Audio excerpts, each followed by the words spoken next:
10 years from now, PTs co-located in primary care clinics will become more of the standard as opposed to the exception. It is already happening, and we need to all be prepared, especially if you want to work in that type of practice setting. Break free of this referral mold, because you do not have a safety blanket for medical screening or triage. Your process should be the same regardless of whether you're working under a referral or seeing direct access. It doesn't matter.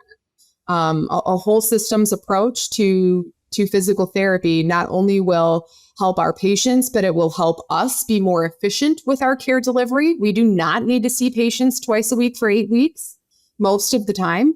Not only will it help us be more efficient, but it will help to save patients a lot of time and money too, and help encourage them to know that like physical therapy, like a lot of patients think,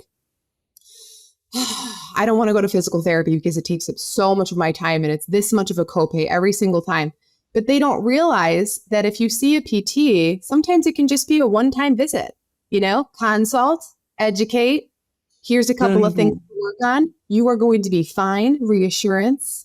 Here's what I want you to think about. If you don't get better, come back and see me in this amount of time if it doesn't get better.